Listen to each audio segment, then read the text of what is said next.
வணக்கம். தந்தையின் பாட்காஸ்ட் செய்திகளை வாசிப்பது அஞ்சலி. முதலில் தலைப்புச் செய்திகளை பார்க்கலாம். முதலமைச்சர் ஸ்டாலின் தலைமையில் இன்று கூடுகிறது மாநில அளவிலான வளர்ச்சி ஒருங்கிணைப்பு குழு கூட்டம். தமிழகத்தில் மத்திய அரசின் திட்டங்கள் நடைமுறைப்படுத்துவதை கண்காணிக்க முடிவு. டெல்டா மாவட்டங்களில் மழையால் 33% மேல் பாதிக்கப்பட்ட விளைநிலங்களுக்கு நிவாரணம். வேளாண் துறை அமைச்சர் எம்.ஆர்.கே. பன்னீர்செல்வம் தகவல். 2021ஆம் ஆண்டு தேர்தலுக்கு பிறகு அதிமுக பாஜக கூட்டணி காணாமல் போய்விட்டது. பாஜக தற்போது தனித்து இயங்குவதாக விசிக தலைவர் தொல் திருமாவளவன் பேட்டி. தேயிலை தோட்ட கழகத்தை தமிழக அரசு நடத்த முடியவில்லை என்றால் மத்திய அரசு ஏற்று நடத்த தயார். பாஜக மாநில தலைவர் அண்ணாமலை பேச்சு. கலை நிகழ்ச்சிகளுடன் கோலாகலமாக தொடங்கியது கோவா சர்வதேச திரைப்பட விழா. நடிகர் சிரஞ்சீவிக்கு வாழ்நாள் சாதனையாளர் விருது அறிவிப்பு. நியூசிலாந்திற்கு எதிரான 2வது டி20 கிரிக்கெட் போட்டியில் 65 ரன்கள் வித்தியாசத்தில் இந்தியா அபார வெற்றி. 3 போட்டிகள் கொண்ட தொடரில் 1-0 என்ற கணக்கில் இந்தியா முன்னிலை. உலகக்கோப்பை கால்பந்து திருவிழா முதல் போட்டியில் கத்தாரை தோற்கடித்தது ஈக்வடார்.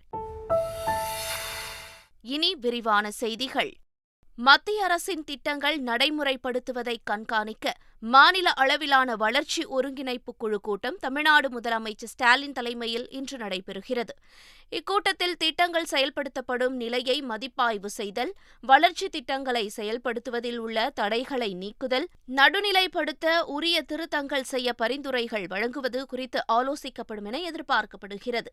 மேலும் தேசிய நில ஆவணங்கள் கணினிமயமாக்கல் திட்டம், நாடாளுமன்ற உறுப்பினர் வளர்ச்சி திட்டம் உள்ளிட்ட பல்வேறு திட்டங்கள் குறித்தும் ஆய்வு மேற்கொள்ளப்பட்டு முக்கிய முடிவுகள் எடுக்கப்பட உள்ளதும் குறிப்பிடத்தக்கது.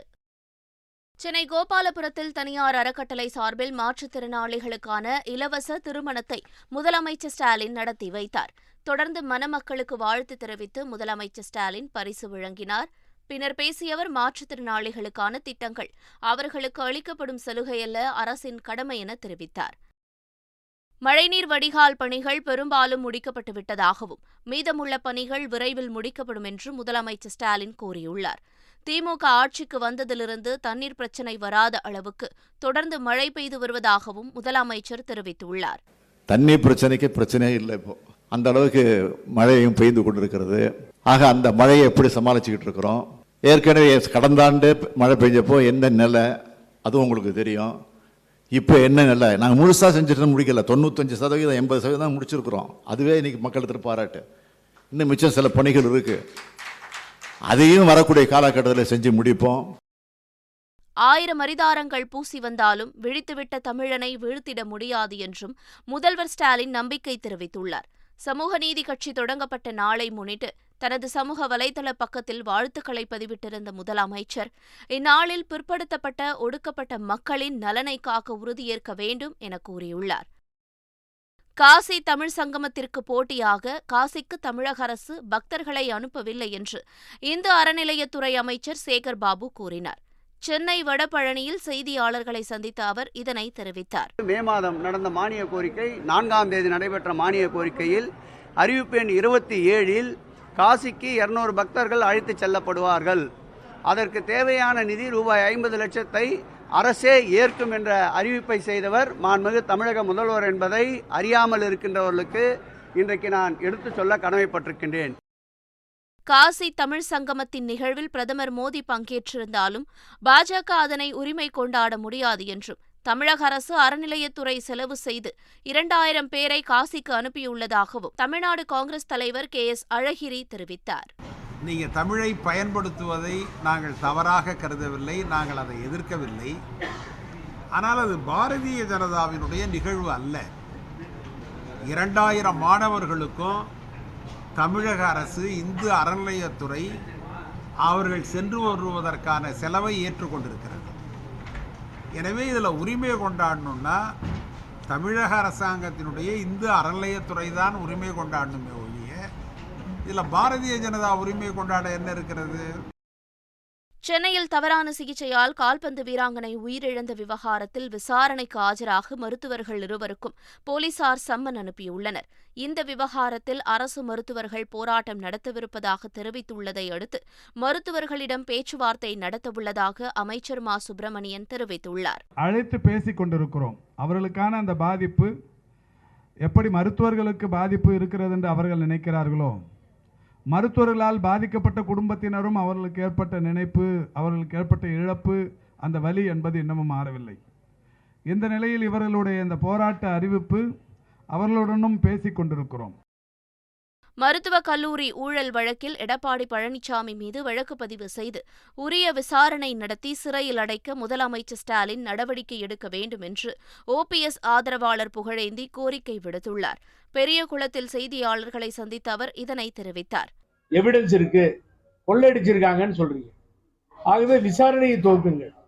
தண்ணியா நிக்குது டி நகர்ல, 1000 கோடி கமிஷன் போடுறேன்னு சொன்னீங்க, போடல.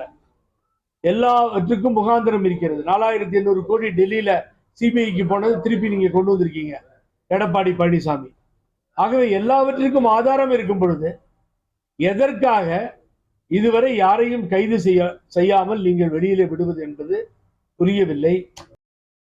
சென்னையில் 4 இடங்களில் நடைபெற்ற சோதனையில் ஏராளமான மின்சாதன பொருட்கள் கைப்பற்றப்பட்டுள்ளதாக காவல்துறை தெரிவித்துள்ளது.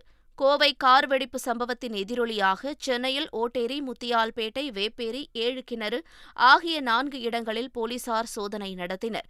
சோதனை முடிவில் 12 pendrive, 9 cellphone, 2 handy camera, 1 laptop மற்றும் சூட்கேஸ் பறிமுதல் செய்யப்பட்டதாக காவல்துறை தரப்பில் தெரிவிக்கப்பட்டுள்ளது.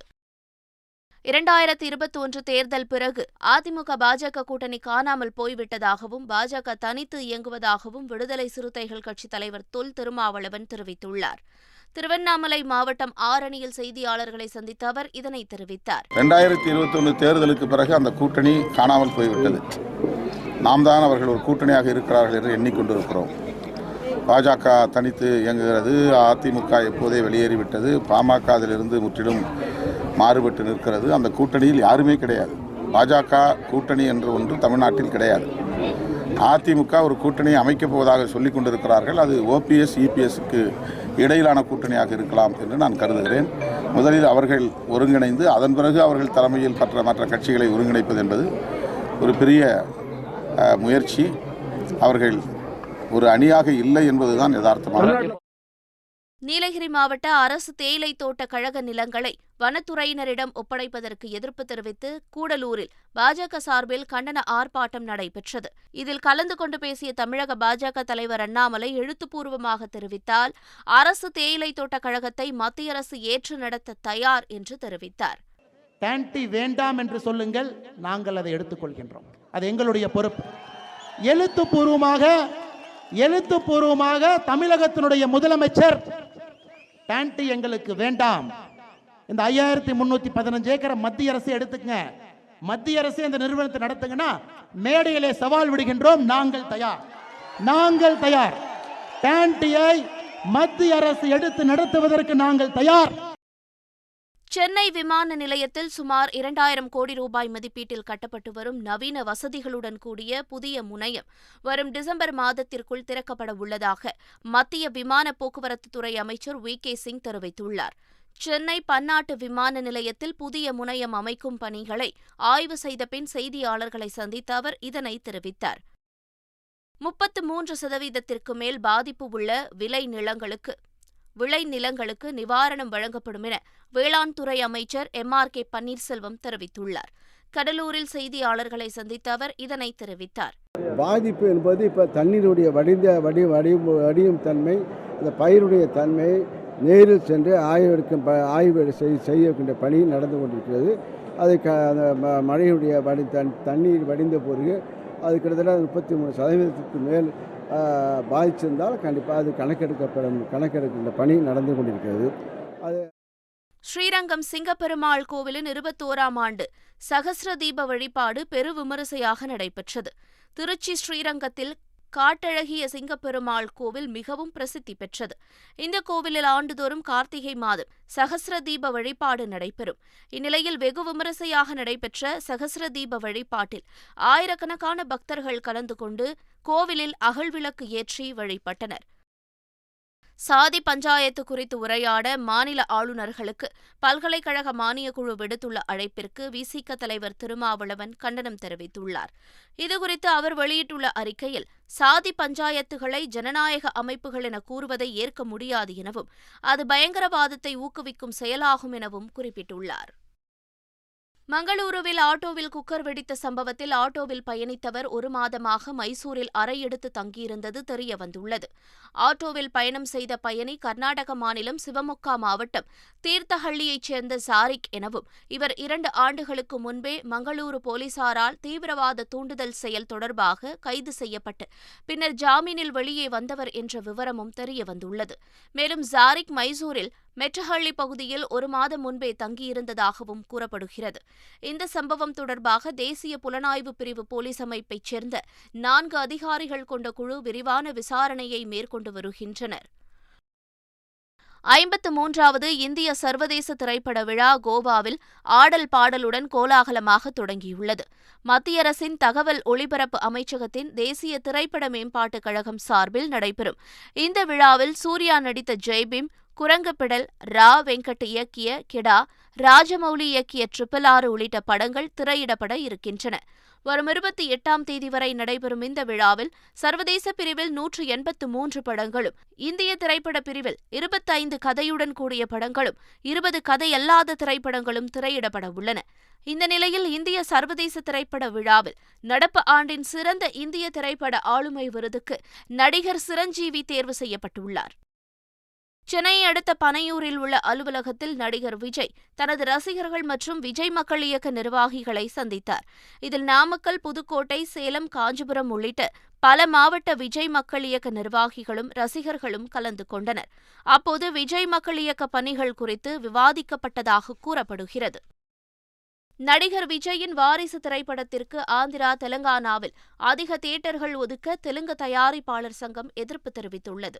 அதற்கு பதிலடியாக தமிழ்நாட்டில் தெலுங்கு படங்களுக்கு தியேட்டர்கள் ஒதுக்கக்கூடாது என தமிழ் திரையுலகம் போர்க்கொடி தூக்கியுள்ளது. இந்த நிலையில் விஜயின் வாரிசு படம் வெளியாகவில்லை என்றால் போராட்டம் நடத்தப்போவதாக நாம் தமிழர் கட்சியின் ஒருங்கிணைப்பாளர் சீமான் தெரிவித்துள்ளார். அவங்க ஒரு தீர்மானம் போட்டிருக்காங்க. எனக்கு தான் சொன்னாங்க, நீங்க இருங்க, கொஞ்சம் பொறுமையா இருங்கன்னு எல்லாரும் என்கிட்ட வேண்டிக்கிறாங்க.